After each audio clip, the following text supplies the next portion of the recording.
నమస్తే, welcome to of the record. ఆయన పేరెత్తితేనే వివాదాలు గుర్తొస్తాయి. నిత్యం ఏదో ఒక వివాదంతో వార్తల్లో ఉంటారు ఆయన. అలా వార్తల్లో ఉండడం కోసం తనకి తానే వివాదాలు సృష్టించుకుంటారన్న సెటైర్లు కూడా వినిపిస్తూ ఉంటాయి. ఈ మధ్యకాలంలో తరచూ పార్టీ తీరు, అధిష్టానం వైఖరి నచ్చడం లేదంటూ అలకపాన్ పెక్కడం, ఆ తర్వాత బుజ్జగింపుల పర్వం, అటు పార్టీకి ఇటు సదరు పొలిటీషియన్ కి షరా మామూలు అయిపోయాయి. ఇందుకే ఆ సారెవరో, ఆ కథ ఏంటో మీరే చూడండి.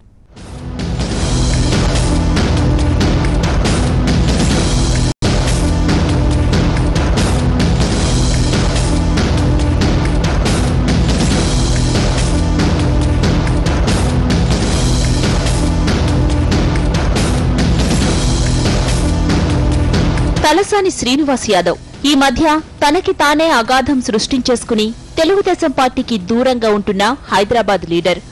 ఆయన ఎప్పుడు ఏ వివాదం సృష్టించినా, అలకపాన్పు ఎక్కినా, బోనాల పండుగ రోజుల్లో మాత్రం ఆ వివాదానికి ఇక ఫుల్ స్టాప్ పెట్టే ప్రయత్నం చేస్తూ ఉంటారు. ఇప్పుడు ఇదే జరిగింది. కొన్నాళ్ల నుంచి, అంటే దేవేంద్ర గౌడ్ కు రాజ్యసభ పదవిని చంద్రబాబు కట్టబెట్టిన తర్వాత చంద్రబాబుతో విభేదించడం, అదే విషయాన్ని తలసాని చంద్రబాబు ముఖాన్నే నిష్కర్షగా చెప్పేయడం, ఆ తర్వాత తలసాని వారు పార్టీకి దూరంగా ఉంటూ డిస్టెన్స్ మెయింటైన్ చేయడం అన్ని కామన్ గానే జరిగిపోయాయి.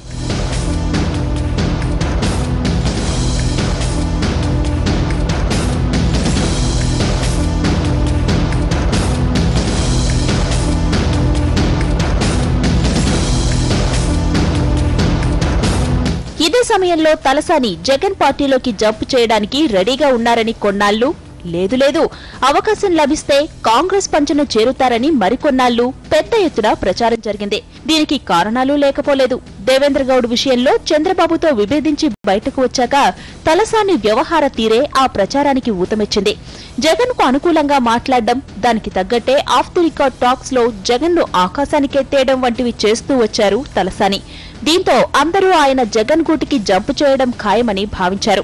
ఓవైపు ఈ ప్రచారం జరుగుతూ ఉండగానే తలసానిని మంత్రి దానం నాగేందర్ వెంటబెట్టుకుని సీఎం కిరణ్ కుమార్ రెడ్డి దగ్గరకు వెళ్లి కలిసొచ్చారు. దీంతో తలసానికి 3 రంగులు కూడా అంటించేశారు. అయితే అదంతా తూచంటూ చూస్తూ కాంగ్రెస్ లో ఎవరైనా చేరతారా అంటూ అధికార పక్షం నేతలు తెగ ఫీల్ అయిపోయే రేంజ్ లో స్టేట్మెంట్ ఇచ్చారాయన.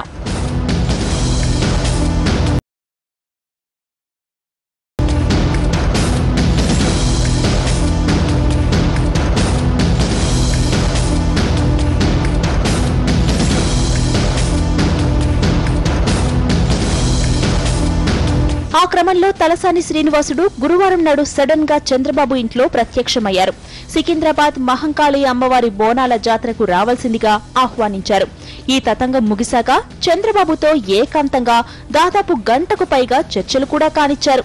ఆ తర్వాత సీన్ కట్ చేస్తే ఏముంది, మాదంతా ఒకే కుటుంబం, మా కుటుంబం పెద్ద చంద్రబాబు, కుటుంబంలో కలహాలు సహజమంటూ అప్పుడెప్పుడో అన్న ఎన్టీఆర్ నటించిన ఉమ్మడి కుటుంబం సినిమా స్టోరీ మీడియాకు వినిపించేసి జై తెలుగుదేశం, జై చంద్రబాబు అనుకుంటూ ఎంచక్కా కారెక్కి చెక్కేశారు. దాంతో పార్టీ వర్గాలు ఒక్కసారిగా ఫ్లాష్ బ్యాక్ లోకి వెళ్లిపోయాయి. గతంలో ఇలాంటి తరహా సీనే ఒకటి జరిగిందంటూ గుర్తు చేసుకుని ముచ్చట్లు మొదలు పెట్టేశాయి.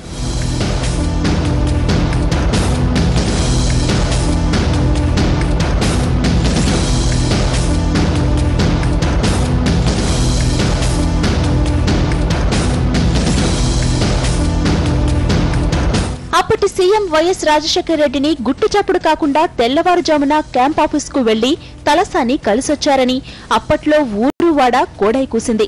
అయితే ఆ ప్రచారాన్ని తలసాని అటు ఖండించనూ లేదు, ఇటు అంగీకరించనూ లేదనుకోండి, అది వేరే విషయం. పైపచ్చు ఆ ఉదంతంపై మీడియాలో జరుగుతున్న ప్రచారం చూసుకుంటూ చక్కగా ఎంజాయ్ చేశారాయన. దాంతో ఈ వ్యవహారంపై 3 మ్యాన్ కమిటీని వేసిన పార్టీ వివరణ ఇవ్వాల్సిందిగా ఆదేశించినా రెస్పాండ్ కాలేదాయన. ఇంకేముంది, పార్టీ నుంచి తలసాని వెళ్లిపోవడం ఖాయమని అంతా అనుకున్నారప్పట్లో. ఆ ఊహాగానాలు కొనసాగుతూ ఉండగానే బోనాల జాతర వచ్చింది. సీన్ మారిపోయింది. బోనాలకు చంద్రబాబును ఆహ్వానించడానికి వెళ్లి ఉన్న గ్యాప్ ను ఫీల్ చేసుకుని ఆల్ హ్యాపీస్ అంటూ సర్దుకుపోయే ప్రయత్నం చేశారు తలసాని.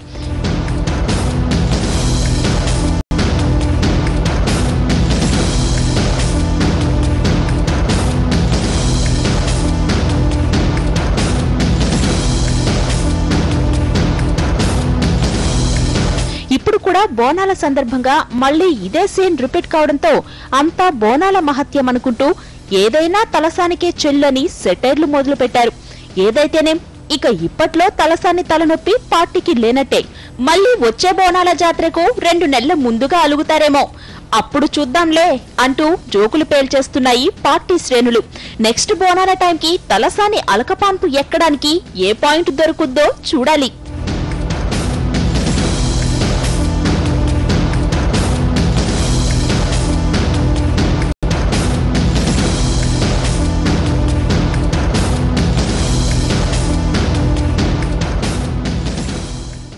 ఆఫ్ ద రికార్డ్ లో చిన్న బ్రేక్ తీసుకుందాం.